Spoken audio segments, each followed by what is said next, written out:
Quando há uma casa espírita séria, aberta para auxiliar, para ajudar, existe, como seria de se esperar, uma trama que tenta obliterar o movimento da pessoa naquele caminho. E, de certa forma, uma tentativa de confundir ela.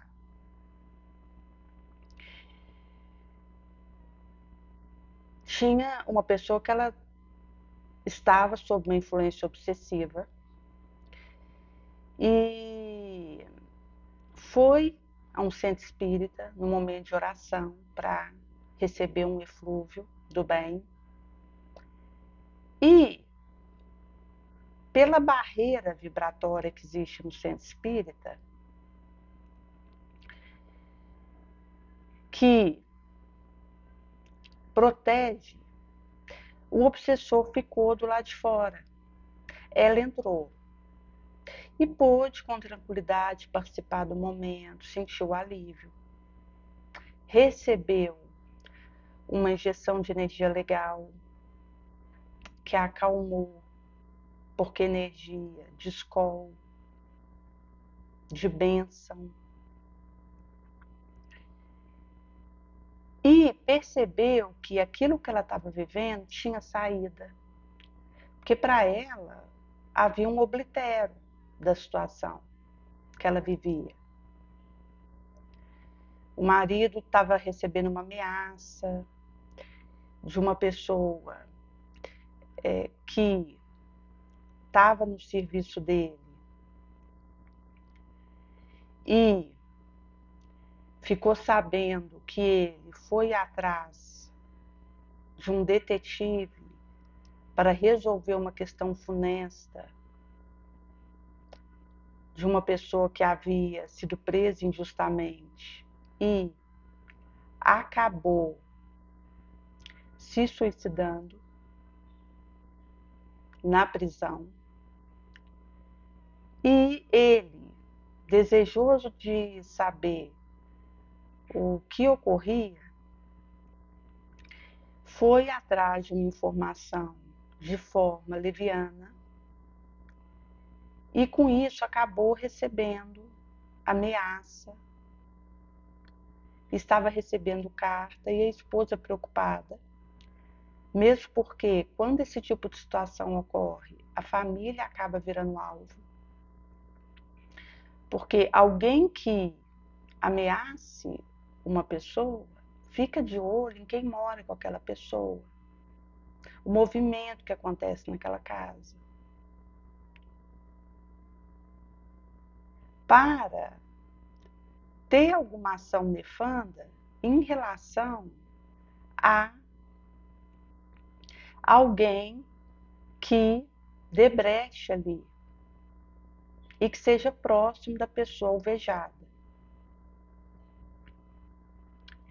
E ela, preocupada, foi a um centro espírita e ali, enquanto ela estava ali dentro, ela teve uma orientação até uma fresta de luz para lidar com a situação. Somente que, quando ela saiu, o obsessor aguardava ela lá de fora.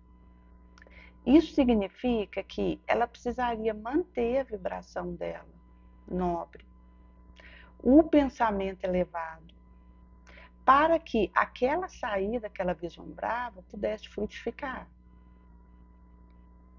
e vingar dentro dela e germinar com a sua folha para que ela recebesse aquela ventilação de escola que o benfeitor aclarava para ela. E ela, sabedora dessa situação, ao sair percebeu que o obsessor tentava se conectar a ela novamente. E ela, ao chegar em casa, deliberou iniciar o evangelho no lar, manter o culto do evangelho no lar. Porque se eu fico um dia sem ler o evangelho, segundo o Espiritismo, eu já sou prejudicada na minha força e já me vulnerabilizo e caio. Eu preciso estar em contato com o evangelho diário, fazer o culto do evangelho no lar, de preferência diário, nem que seja 15 minutos, mas fazer aquele momento. Haja visto que isso me coloca em contato com a moral do Cristo, que é de onde advém a força, a vibração, o vigor e a saída para seguir, para dar o próximo passo.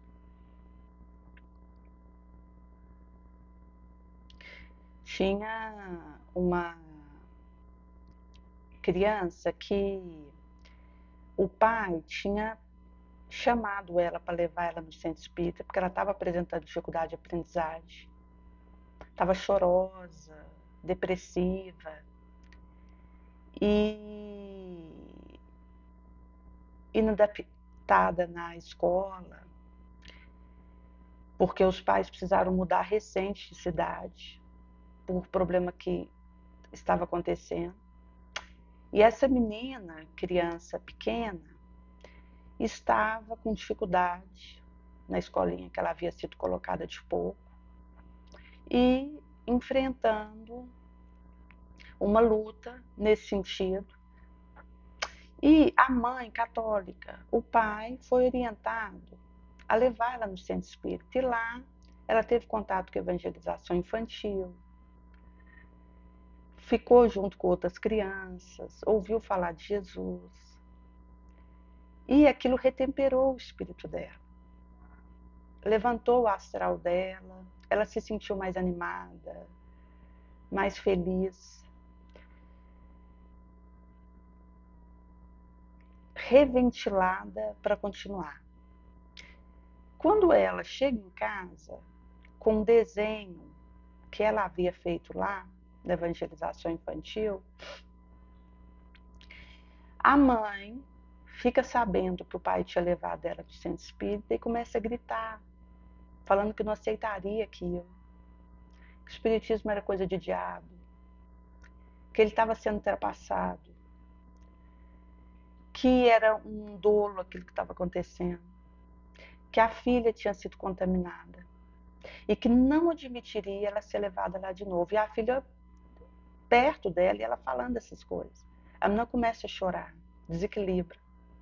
Ela que havia recebido um benefício importante no centrinho e ali ela desborotou num choro.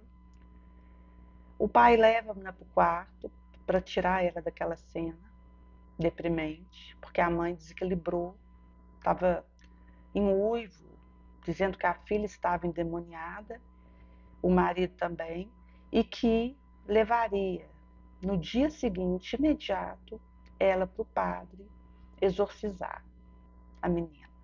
Ia levar o marido também, mas o marido na recusa, ela falou que a filha ela levaria.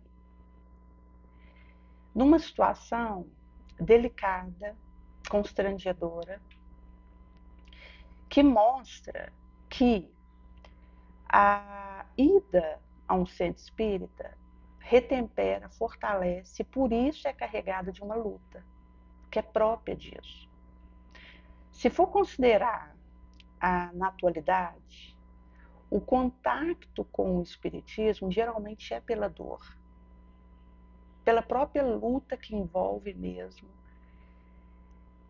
ir a um centro espírita e passar a peregrinar esse caminho. Daí que a pessoa, na realidade que ela tiver, ela ouve falar da doutrina espírita e é embutido que é demônio, que é Satanás, que é contaminação, que é lavagem cerebral. E a pessoa internaliza aquilo. E ela precisa estar numa situação limítrofe para ela aceitar ir no espiritismo. Geralmente numa situação que ela está sem saída e que ela é constrangida pelo que é falado para ela do espiritismo até então. Ela é realmente constrangida a ir por uma necessidade que preme de dentro dela, que explode a flux. E daí ela pode ter o contato com uma doutrina que vai trazer a ela a saída que ela precisava. Um psiquiatra costumava atender pessoas e quando veio uma pessoa comentar com ele de uma situação de desequilíbrio, de loucura que uma outra estava vivendo e que estava sem saída da situação, sem solução, ele orientou, leva no espiritismo, porque as pessoas que vão lá geralmente melhoram. Isso na década de 40, quando ser espírita ainda estava relacionada a estar cometendo um crime, onde a pessoa era inquirida por policial, constrangida a ir para um banco, na cadeia, ser sabatinado e ser, inclusive, limitada a liberdade da pessoa até se averiguar daquela situação. Daí que essa realidade, nessa época, já vinha a fluxo de um psiquiatra, nessa década de 40, orientar o paciente que não tinha solução para a situação que estivesse vivendo, a ir no centro espírita, porque percebia que quem ia recebia melhora. E a homeopatia também é recente, mas desde o início da década dita e mesmo do século passado, era oferecido em centro espírita bolinha homeopática, a balinha, com efeito efluviado. E a homeopatia auxiliava já quem frequentava esses centros.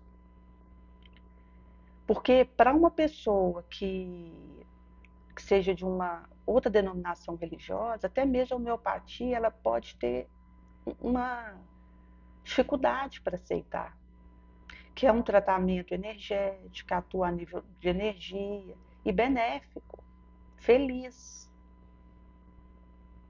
Eu uso homeopatia há muito tempo e me faz muito bem, que atua na questão da energia da pessoa. Mas para quem seja de uma outra denominação, pode encarar a homeopatia com dificuldade, achar que é algum tipo de contaminação, que é algum tipo de interferência diabólica, que é algum tipo de engano. E isso acaba que prejudica o tratamento que a pessoa precisa receber. Daí que o centro espírita, por ser esse local onde o Cristo redivivo ajuda, estende a mão e ampara, é alvo de ataque num combate que acontece e que é preciso estar atento, porque a força sombria pode tentar criar cisânia dentro do centro, dificuldade ali dentro, para desestabilizar o movimento que acontece ali, benéfico.